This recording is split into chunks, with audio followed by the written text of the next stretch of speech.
তোমার মেয়ে তো আমাকে একদম জ্বালিয়ে শেষ করে ফেলছে। কিসে কি নিয়ে? ওই একই, একটা টিচার রাখো মা, আমি আরবি শিখবো। ও যেহেতু এত আগ্রহ দেখাচ্ছে, আমাদের তো হিসেবে উচিত একজন হুজুর রেখে দিই, কি বলো? মানে তুমি আজকেও সেম কথা বলতেছো? ও তো চাইছে, তাহলে অসুবিধা কি? মেয়েটাকে এত প্রেসার, তার উপর আবার প্রেসার দিব একটা টিচার রেখে আরবি পড়াতে?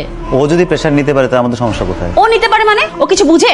সকাল থেকে রাত পর্যন্ত ওর এতগুলো শিডিউল, ব্যস্ত থাকে সারাদিন, এর ভিতরে একটা টিচার রেখে কখন পড়াবো আমি? আর আমি না বুঝতে পারতেছি না জাকির, কি বয়সটা হয়েছে ওর? আরো 2-3 বছর পরে গেলে তো তুমি ভালো মতো শিখাতে পারতে না? বয়স তো হয়নি ওর। বয়সের কথা বলছো? আল্লাহ না করুক আজকে যদি তোমার আর আমার কিছু একটা হয়ে যায়, তুমি বা আমি কোন একটা অ্যাক্সিডেন্টে মারা যাই, ও তো আমাদের সন্তান নাকি? আমরা তো মুসলমান, ও আমাদের সন্তান। ও যে আমাদের জন্য নামাজ পড়ে একটু দোয়া করবে, নামাজ যে কিভাবে পড়তে হয়, নামাজের যে কি সূরা কারাত পড়তে হয়, কিভাবে দোয়া করতে হয়, সেটা তো আমরা এখনো আমাদের মেয়েকে শিক্ষাটা দিতে পারিনি। পারছি? বাবা মা হিসেবে শিক্ষা দিতে পারছি? ও কি দিয়ে দোয়া করবে আর কি পড়ে নামাজ পড়বে বলো? বাবা, তোমাকে দেখে আর তোমার কথা শুনে না